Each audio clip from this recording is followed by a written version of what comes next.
ಆಡುವ 6 ಸದಸ್ಯರು ಯಾರು? ನಮ್ರತ, ನಾನು. Can we consider Preetha? Balance ಬೇಕಾಗ್ಬೋದು, ಬೇಡ. ಅಲ್ಲದು ಆಡಕ್ಕೆ ಚಾನ್ಸ್. ನನಗೂ ಎಲ್ಲ ಟಾಸ್ಕ್ ಆಡಬೇಕು ಅಂತಿದೆ. ಅಂಡರ್ ಪ್ರೆಷರ್ ಯು ಪ್ಯಾನಿಕ್ ಅಂತ ಅಷ್ಟೇ. ಗಾಬರಿ ಎಷ್ಟು ದಿನ ಹೇಳ್ತೀರಣ್ಣ ಪ್ಯಾನಿಕ್ ಆಗ್ತಾರೆ ಗಾಬರಿ? ಏನ್ ಗೊತ್ತಾ, ನೀವನ್ನ ಡಿಫೆಂಡ್ ಮಾಡ್ಕೊಂಡು ಎಷ್ಟು ಬೇಕಿದ್ರು ಹೇಳ್ಬೋದು, ಬಟ್ ಅಲ್ಲಿ ನೋಡಿದ್ರು ಎಲ್ಲರಿಗೂ ಕಾಣಿಸಿದೆ. ಪ್ರಾಬ್ಲಮ್ ಇದೆ ಬಿಕಾಸ್ ನೀನ್ ಕೇಳಿಸ್ಕೊಳ್ಳಲ್ಲ ಏನು ಕೂಡ. 6 ಜನ. ನಾನು ಪ್ಯಾನಿಕ್ ಆಗ್ತೀನಿ ಅಷ್ಟೇ, ಶಿವರ್ ಆಗ್ತೀನಿ. ಸರಿನಾ? ಹಾಯ್, ಎಲ್ಲರಿಗೂ ನಮಸ್ಕಾರ. ನಾನು ನಿಮ್ಮ ರಮೇಶ್.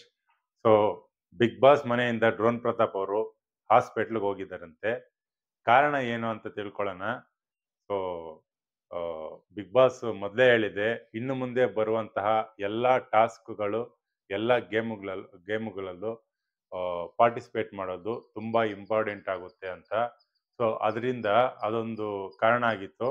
ಸೊ ಅದರಿಂದ ಒಳಗಿರೋ ಅಂಥವ್ರು ಎಲ್ಲರೂ, ವಿನಯ್ ಆಗಲಿ ಕಾರ್ತಿಕ್ ಆಗಲಿ, ಎಲ್ಲರೂ ಪ್ರತಾಪ್ನ ದೂರ ಇಕ್ಕಿದ್ರು. ಎಲ್ಲ ಟಾಸ್ಕ್ಗಳಿಗೂ ನೀವು ಕರೆಕ್ಟಾಗಿ ಆಡಲ್ಲ, ನಿಮ್ಮ ಕಾನ್ಸಂಟ್ರೇಷನ್ ಕರೆಕ್ಟಾಗಿರಲ್ಲ, ನೀವು ಸರಿಯಾಗಿ ಆಡಲ್ಲ ಅಂತ ಹೇಳ್ಬಿಟ್ಟು ಎಲ್ಲರೂ ದೂರ ಇಕ್ಕಿದ್ರು. ಸೊ ಅದಕ್ಕೆಲ್ಲನೂ ಸಹಿಸ್ಕೊತಾ ಇದ್ದ. ಕೊನೆಗೆ ಸಂಗೀತ ಬಂದ್ಬಿಟ್ಟು ಒಂದು ಗೇಮ್ಗೆ ಪ್ರತಾಪ್ ಪ್ಯಾನಿಕ್ ಆಗ್ತಾನೆ, ಕರೆಕ್ಟಾಗಿ ಗೇಮ್ ಆಡಲ್ಲ, ಕಾನ್ಸಂಟ್ರೇಷನ್ ಇರಲ್ಲ ಅಂತ ಹೇಳ್ತಾಳೆ. ಸೊ ಅದರಿಂದ ದೀದಿ ಅಂತ ಯಾರು ನನ್ನ ತಮ್ಮ ಅಂತ ಹೇಳ್ತಾ ಇದ್ಲು ಸಂಗೀತ ಹೇಳೋಷ್ಟೊಳಗಡೆ ಎಲ್ಲೋ ಒಂದು ಕಡೆ ಮನಸ್ಸು ನೊಂದ್ಕೊಳ್ತಾರೆ.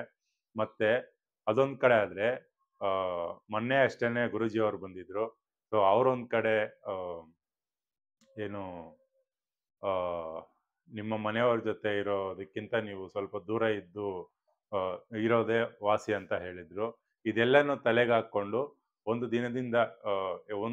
ದಿನದಿಂದ ಊಟ ಮಾಡ್ದೇನೆ ಹಂಗೆ ಇರುವಂಥ ಕಾರಣದಿಂದ ಅವ್ರಿಗೆ ತಲೆ ಸುತ್ತಿ ಹಾಸ್ಪಿಟಲ್ಗೆ ಕರ್ಕೊಂಡು ಹೋಗಿದ್ದಾರಂತೆ. ಸೊ ಇವತ್ತು ನೈಟ್ ಬರ್ತಾರೆ, ಇಲ್ಲ ನಾಳೆ ಟಾಸ್ಕ್ಗೆ ಒಂದಿನ ಯಾವುದೇ ಟಾಸ್ಕಲ್ಲಿ ಭಾಗವಹಿಸುವಂತಿಲ್ಲ ಅಂತ ಡಾಕ್ಟರ್ಸ್ ಹೇಳಿದಾರಂತೆ.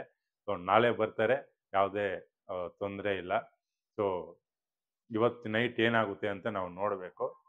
Thank you.